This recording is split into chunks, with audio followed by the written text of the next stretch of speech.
દર્શક મિત્રો, આપણી રાશિ છે ને એ મહત્વની છે, કારણ કે ચંદ્રમા મનસો જાત ચક્ષો હો સૂરજો અજાયત. ચંદ્ર મનનો કારક ગ્રહ છે.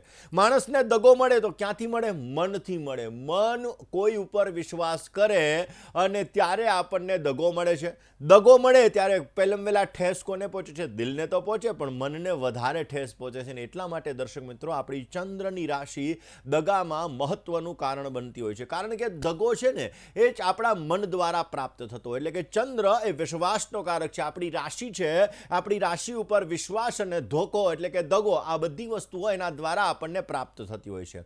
જ્યારે રાહુ ગ્રહને કલ્પનાનો કારક ગ્રહ કીધો છે, જે કલ્પના કરાવડાવે કે ભાઈ નહીં, આ વ્યક્તિ સારું છે, આમાં મને બિઝનેસમાં લાભ મળશે, આની સાથે હું પાર્ટનરશિપ કરીશ તો 100% મને બેનિફિટ મળશે. આ બધી વસ્તુ રાહુ દ્વારા પ્રાપ્ત થાય. રાહુ કલ્પનાનો કારક ગ્રહ છે. જે વ્યક્તિનો જેવો પ્રભાવ, જેના ગ્રહોનો જેવો પ્રભાવ, એ પ્રમાણે એને દગાની પ્રાપ્તિ થતી હોય છે. જ્યારે બુધ ગ્રહ છે, ચતુરાઈનો પણ કારક ગ્રહ ગણવામાં આવે છે, અને બુધ ગ્રહ છલ કપટનો પણ કારક ગ્રહ ગણવામાં આવે છે. કોઈ વ્યક્તિને છેતરવું, કોઈ વ્યક્તિના ઇમોશન સાથે ખેલવું, કોઈ વ્યક્તિની લાગણી સાથે રમવું, આ બધી વસ્તુઓ બુધ ગ્રહ દ્વારા થતી હોય છે. બુધ જ્યારે રાહુ ગ્રહથી પીડિત હોય, બુધ ગ્રહ જ્યારે શનિ ગ્રહથી પીડિત હોય, ત્યારે વ્યક્તિ છલ કપટ વધારે કરતો હોય છે. બુધ જ્યારે કુંડલીની અંદર બગડી જાય, બુધ ક્યારેક જીવનની અંદર સમસ્યા ઉત્પન્ન કરાવડાવે તો હંમેશા આવા વ્યક્તિઓ દગો દેવા અને દગો કરવાના શિકાર પણ બનતા હોય છે.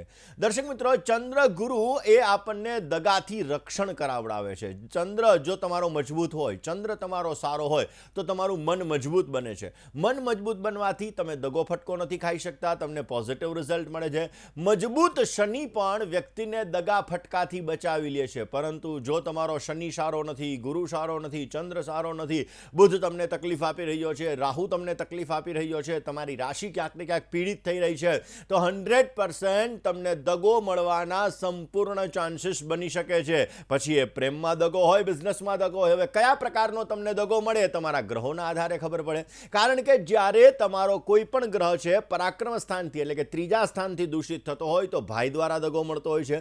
પાર્ટનરશિપ એટલે કે સપ્તમ સ્થાનથી દૂષિત થતો હોય ત્યારે ક્યાંક ને ક્યાંક પોતાની પત્ની અથવા તો પોતાના બિઝનેસની પાર્ટનરશિપ દ્વારા એને દગો મળતો હોય. પંચમ સ્થાન જ્યારે દૂષિત થતું હોય ત્યારે પ્રેમી અને પ્રેમિકા દ્વારા એને દગો મળતો હોય છે. વ્યક્તિના જીવનની અંદર કઈ રીતે, કયા સમયની અંદર દગો મળશે, એ વસ્તુ આપણે ગ્રહોના આધારે, મહાદશાના આધારે, અંતરદશાના આધારે અને પ્રત્યંતર દશાના આધારે આપણે જાણી શકતા હોઈએ છીએ. દર્શક મિત્રો, પ્રેમની જ્યારે વાત આવતી હોય ત્યારે પ્રેમમાં ચોથું સ્થાન, પાંચમું સ્થાન અને સાતમું સ્થાન, આ ત્રણ સ્થાનની બહુ મહત્વની ભૂમિકા રહેતી હોય છે. એની સાથે સાથે શુક્ર ગ્રહ અને મંગળ ગ્રહની ભૂમિકા પણ બહુ જ મહત્વની ગણવામાં આવે છે. રાહુ ખાસ કરીને જોવા જઈએ તો પ્રેમ પ્રકરણની અંદર કે બિઝનેસ પ્રકરણની અંદર કે કોઈ પણ પ્રકારના વ્યવસાયના પ્રકરણની અંદર દગાનું મુખ્ય કારણ જો હોય તો એ રાહુ મહારાજ છે. રાહુ છલ કપટ કરાવડાવે છે, રાહુ માયા ઉત્પન્ન કરાવડાવે છે, રાહુ જીવનની અંદર ભ્રમ ઉત્પન્ન કરાવડાવે છે, અને એના લીધે વ્યક્તિને પ્રેમમાં, બિઝનેસમાં દરેક જગ્યાએ દગો મળવાના સંપૂર્ણ ચાન્સીસ બની જતા હોય છે. બુદ્ધ વ્યક્તિ, ખાસ કરીને બુદ્ધના કારણે વ્યક્તિ ભાવનાઓથી નહીં પણ બુદ્ધિથી કામ કરે છે. નહીં, મને બેનિફિટ કેટલો મળશે, આની સાથે હું પાર્ટનરશિપ કરીશ તો મને આટલો બેનિફિટ મળશે, આની સાથે હું પ્રેમ કરીશ તો મને આ લાભ મળશે. ઘણી વખત આપણે એવું જોયું છે કે ઘણી દીકરી અથવા ઘણા દીકરાઓ, કોઈ પણ વ્યક્તિ જ્યારે પ્રેમમાં પડતા હોય છે ત્યારે એ વ્યક્તિ પોતાનો નફો વિચારતા હોય છે, મને શું બેનિફિટ મળશે, ને એ બેનિફિટના લીધે સામેવાળા વ્યક્તિના ઇમોશન સાથે, લાગણી સાથે લોકો રમતા હોય છે. અને સામેવાળા વ્યક્તિની લાગણી સાથે રમે ત્યારે જ્યારે એનો પોતાનો સ્વાર્થ નીકળી જાય, પોતાનું કામ નીકળી જાય, ત્યારે એ વ્યક્તિને જીવનની અંદર સામેવાળો વ્યક્તિ હોય એની લાગણી દુભાય છે, એનું દિલ તડપે છે, અને એના લીધે એના જીવનની અંદર સામેવાળો વ્યક્તિ પોતે મેન્ટલી ડિસ્ટર્બ થઈ જતો હોય છે. પરંતુ ઉપરવાળા, કારણ કે ભગવાન છે ને, એ ભગવાન દરેક વ્યક્તિને સજા આપતો હોય, પરંતુ વાત અત્યારે આપણે દગાની કરીએ છીએ. સ્વાભાવિક રીતે પાર્ટનરશિપ તમે કોઈ સાથે કરી છે અને એ પાર્ટનરશિપની અંદર તમે તમારા પાર્ટનરનું હિત નથી જોતા, તમારું હિત જુઓ છો, તો શનિ તમારો ખરાબ થશે, તમને સમસ્યા આપવાનો છે, જેના લીધે તમે કોઈ પણ વ્યક્તિના જીવનની અંદર આવી વસ્તુ બને. હવે કર્ક રાશિ છે, વૃશ્ચિક રાશિ છે અને મીન રાશિ છે, આ ત્રણ રાશિવાળા જાતકોને પ્રેમ પ્રકરણની અંદર દગો મળવાના ચાન્સીસ ઘણા બધા વધી જતા હોય છે. એટલે આ ત્રણ રાશિવાળાએ હંમેશાને માટે પ્રેમ પ્રકરણમાં સાવચેતી રાખવી બહુ જ જરૂરી રહે છે. ઉપાય શું કરવો જોઈએ? રોજ સવારના પોરમાં સૂર્યનારાયણ ભગવાનને આ લોકોએ જલ અર્પણ કરવું જોઈએ. રોજ સવારના પોરમાં ગાયત્રી મંત્રનો જપ કરવો જોઈએ. પૂનમનો ઉપવાસ રાખવો જોઈએ. અને બની શકે ત્યાં સુધી તમારે ખાસ કરીને કોઈ પણ જ્યોતિષીની સલાહ લઈ અને પન્ના એટલે કે બુધનો પન્ના અને પોખરાજ એટલે કે ગુરુ મહારાજનો પોખરાજ અવશ્ય ધારણ કરવો જોઈએ, જેથી તમને સારો લાભ મળતો જણાય છે. દર્શક મિત્રો, ઘણી વખત લગ્ન જીવનમાં પણ દગો મળતો હોય છે, ઘણી વખત પાર્ટનરશિપમાં પણ દગો મળતો હોય છે. હવે સ્વાભાવિક રીતે લગ્ન જીવનની અંદર જ્યારે દગો મળતો હોય ત્યારે કુંડલીની અંદર 7મું સ્થાન બહુ મહત્વનું હોય છે. 7મા સ્થાનનો સ્વામીનો સંબંધ જો રાહુ મહારાજ સાથે હોય, કોઈ વ્યક્તિની કુંડલીમાં 7મે રાહુ બેઠો હોય, કોઈ વ્યક્તિની કુંડલીની અંદર સપ્તમાધિપતિ એટલે કે 7મા સ્થાનમાં તુલા રાશિ છે અને એ રાશિનો સ્વામી શુક્ર બને, શુક્ર રાહુની સાથે બિરાજમાન છે, તો સમજી લેવાનું કે આવા વ્યક્તિઓને દગો મળવો નિશ્ચિત છે. આવા વ્યક્તિઓના જીવનમાં સમસ્યાઓ ઉત્પન્ન થાય છે. જેની કુંડલીમાં શુક્ર મહારાજ ખરાબ છે, આવા વ્યક્તિઓને પણ દગો મળવાના ચાન્સીસ બની શકે છે. જેની કુંડલીમાં ગુરુ અને રાહુનો વિપ્રચાંડાલ યોગ છે, આ લોકોને પણ સમસ્યાઓ વધારે પડતી ઉત્પન્ન થાય છે. જેની કુંડલીમાં ચંદ્ર મહારાજ નબળા છે, આવા લોકોને પણ લગ્ન જીવનની અંદર સમસ્યાઓ રહે છે અને ક્યાંક ને ક્યાંક તકલીફોનો દોર પણ વધારે રહે છે. કયો ઉપાય કરવો કે જેથી બેસ્ટ રિઝલ્ટ મળી શકે? કુંડલીની અંદર રાહુ અને શુક્ર આ બંનેની સ્થિતિ શું છે? પહેલા તમારે એ વસ્તુનો વિચાર કરવો જોઈએ. સારા મુહૂર્તની અંદર લગ્ન કરવા જોઈએ. અત્યારે આપણે લગ્ન માટેનું મુહૂર્ત તો કઢાવીએ, પરંતુ લગ્નના હસ્તમેળાપના સમયે મંગળ દોષ આવે છે કે નથી આવતા આપણે એ નથી જોતા, કારણ કે હંમેશા દરેક વસ્તુનું મુહૂર્તનું વિશેષ મહત્વ છે. જ્યારે લગ્ન કરવા માટે નીકળતા હોઈએ ત્યારે વરરાજો જ્યારે જાન લઈને નીકળે એ પણ મુહૂર્ત ગોરબાપા જોવે છે ને એ મુહૂર્ત જો સારા મુહૂર્તની અંદર નીકળવામાં આવે તો નિર્વિઘ્નપણે લગ્ન થાય છે, પોઝિટિવ રિઝલ્ટ મળે છે. સારા મુહૂર્તની અંદર જો હસ્તમેળાપ કરવામાં આવે તો દાંપત્ય જીવનની સુખાકારી સારી ચાલે છે. પછી આપણે એવું કહીએ કે અરે 36માંથી 34 ગુણ મળતા હતા, પણ અમારે ત્યાં અમે લગ્ન કરી લીધા અને 6 મહિના થયા અને ઝઘડા ચાલુ થઈ ગયા અને હવે છૂટાછેડા ઉપર વાત આવી ગઈ.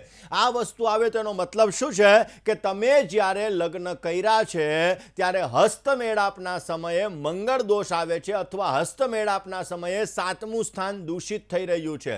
જ્યારે હસ્તમેળાપનો સમય હોય, જ્યારે કન્યાદાન થતું હોય, કારણ કે કોઈ પણ વસ્તુનું જ્યારે દાન થતું હોય કે એકબીજાના ભાગ્ય એકબીજા સાથે મળતા હોય, તો એ સમય જ્યારે પોઝિટિવ હોય તો અવશ્ય પોઝિટિવ જીવન નિર્વાહ ચાલે છે, પોઝિટિવ રિઝલ્ટ મળે છે અને સારો લાભ મળે છે. પરંતુ આપણે નાચવામાં, ગાવામાં, દરેક વસ્તુના મોજશોખની અંદર આપણે સમયને વ્યતીત કરીએ છીએ ને પછી ગોરબાપાને એવું કહે કે અરે ઝડપથી લગ્ન કરો ને, મોડું થાય છે, અમારે બહુ દૂર જવાનું. પરંતુ સાચા મુહૂર્તની અંદર, સારા મુહૂર્તની અંદર જો લગ્ન કરવામાં આવે તો એ દાંપત્ય જીવન સવિશેષ અને સારું સુખી રહેતું હોય છે. પરંતુ જ્યારે સારા મુહૂર્તની અંદર, સાચા મુહૂર્તની અંદર આપણે લગ્ન નથી કરતા ત્યારે આપણા જીવનની અંદર સમસ્યાઓ ઘણી બધી સર્જાતી હોય છે. મેં મારા જીવનની અંદર ઘણી બધી એવી વ્યક્તિઓ જે સારામાં સારા બિઝનેસમેન કહી શકાય, સારા વ્યક્તિઓ કહી શકાય, એ લોકોને ત્યાં લગ્ન જોયા છે કે એ લોકો મુહૂર્તને વધારે માને, પોતાના છોકરાઓને એવું કહી દે કે તમારે જે કરવું હોય એ કરો, આટલા વાગે તો મારે જાન મંડપની અંદર જોશે. શું કામે? સાચા મુહૂર્તની અંદર લગ્ન કરવાના છે. દર્શક મિત્રો, જ્યારે આ દાંપત્ય જીવનની વાત આવતી હોય ત્યારે હસ્તમેળાપનો સમય પણ મહત્વનો છે. જો હસ્તમેળાપના સમયની અંદર ક્યાંક ને ક્યાંક ખરાબ ગ્રહો આવી ગયા તો તમારું દાંપત્ય જીવન બગડતું હોય છે. સલાહ લઈ અને કોઈ પણ વ્યક્તિ, કોઈ પણ જ્યોતિષની સલાહ લઈ અને જો પોખરાજ એટલે કે ગુરુનું રત્ન ધારણ કરવામાં આવે તો પણ સારો લાભ મળે છે. ચંડી પાઠની અંદર દેવી કવચ આવે છે. દેવી કવચનો જો નિત્યને માટે પાઠ કરવામાં આવે તો દગા ફટકાની અંદરથી તમે બચી શકો છો અને અવશ્ય એના દ્વારા પણ તમને પોઝિટિવ રિઝલ્ટ મળતું જણાય છે. દર્શક મિત્રો, ઘણી બધી વખત એવું બનતું હોય છે કે મિત્ર નથી રહેતા, એટલે ઘણી વખત મિત્રતામાં પણ ઘણા લોકોને દગો મળતો હોય છે. ઘણા લોકોને બિઝનેસની અંદર, ઘણા લોકોને પાર્ટનરશિપની અંદર ક્યાંક ને ક્યાંક તકલીફ ઉત્પન્ન થતી હોય છે.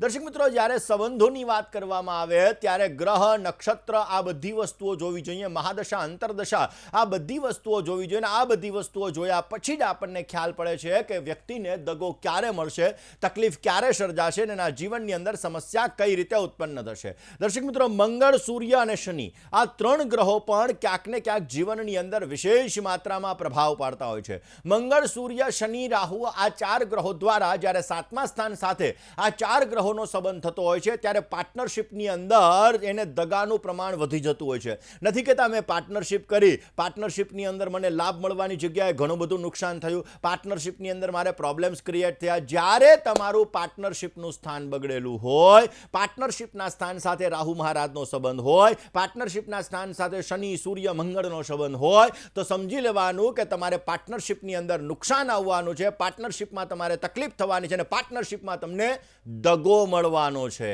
આવી વસ્તુ 100% બનતી હોય છે.